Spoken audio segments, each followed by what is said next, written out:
मूर्ति में आपको संगमरमर दिखाई देगा, पत्थर दिखाई देगा, श्रृंगार दिखाई देगा, क्षमा कीजिए, लेकिन मूर्ति में भगवान तभी दिखाई देंगे जब जीवन में सत्संग होगा। मूर्ति में भगवान तभी दिखाई देंगे जब आप पुराणों के श्रोता रहे होंगे, जब आप कथा सुने होंगे, जब आपने महिमा सुनी होगी, तब भगवान दिखेंगे, तब भगवान दिखेंगे। हालांकि भगवान की तो प्राण प्रतिष्ठा होती है, लेकिन ऐसा नहीं है कि एक बार भगवान की प्राण प्रतिष्ठा होगी तो भगवान का हमारा भगवान पे कब्जा हो गया। ये ध्यान रखिएगा, भगवान की प्राण प्रतिष्ठा होने के बाद भी भगवान मूर्ति को छोड़ देते हैं, ध्यान रखिएगा। एक छोटी सी कथा मैं आपसे बताता हूं।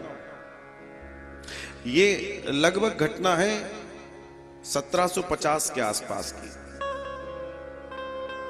बंगाल के एक बहुत रईस परिवार के व्यक्ति एक युवा को गोविंद से प्रेम हो गया। उसने अपनी संपत्ति का हिस्सा कुछ बेचा, करा और वृंदावन आ गया। और उस व्यक्ति ने साधु संतों का सानिध्य लिया, धन की कमी थी नहीं। उसने एक मंदिर का निर्माण करवाया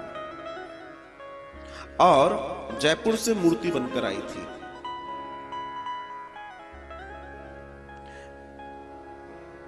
भक्तमाल में यह कथा आती है, हालांकि मंदिर के एग्जैक्ट दर्शन नहीं दिया है उसमें, तो प्राण प्रतिष्ठा हो रही है।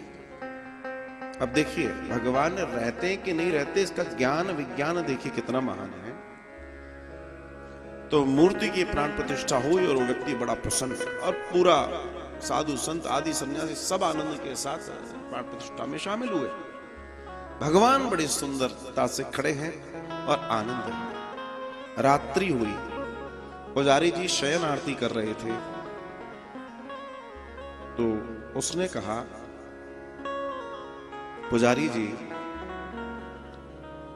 क्या वास्तव में भगवान आ गए? पुजारी जी ने कहा मतलब? बोला प्राण प्रतिष्ठा हुई है आज, तो क्या वास्तव में भगवान आ गए? बोला तुम्हें संशय है? बोला मैं क्या करूं, दास हूं उनका, प्रश्न करना मेरा हक है।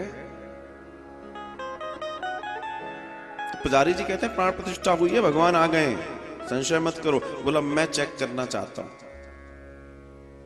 बोला आप कर लो।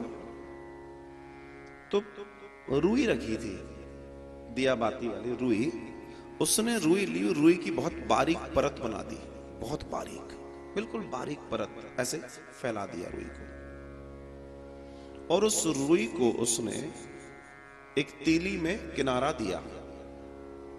अब पुजारी से कहता है, पुजारी जी क्षमा कीजिएगा, आप अन्यथा मत लीजिएगा, गोविंद ने अगर मुझे प्रेरणा दी थी कि मंदिर बने और वो विराजे और मुझे प्रेरणा दी, उन्होंने सब करवा दिया मुझसे, अब मैं भी तो चेक करूं कि उनकी प्रेरणा से जो हुआ अब वो हुआ है कि नहीं हुआ।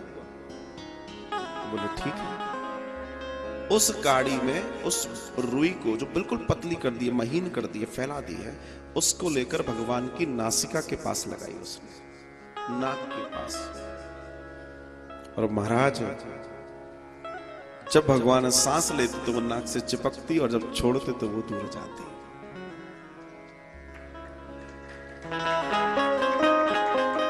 बोले कृष्णचंद्र भगवान की जय। और ऐसा करने के बाद वो आश्वस्त हो गए, आश्वस्त हो गए, आनंद से भर गए। बोला महाराज बहुत बढ़िया, अब नित्य पूजा ये होने लगी, हो गई। 3 साल बाद न जाने क्या हुआ, उन्होंने कहा पुजारी जी भगवान है तो ना? पुजारी जी ने कहा भैया बिल्कुल है, क्यों इतना कर रहे हो? नहीं नहीं, मुझे मालूम है कि भगवान चले भी जाते हैं। सर्दियों के दिन थे, जाड़ा था, तो भगवान को उस दिन मक्खन का भोग लग रहा था, मक्खन का लौंदा सर्दियों के दिन बर्तन में रखा था। बोला पुजारी जी आज भी मैं चाहता हूं कि एक बार देख लो ठाकुर जी बैठे हैं कि नहीं बैठे। बोला हो देख लो आप।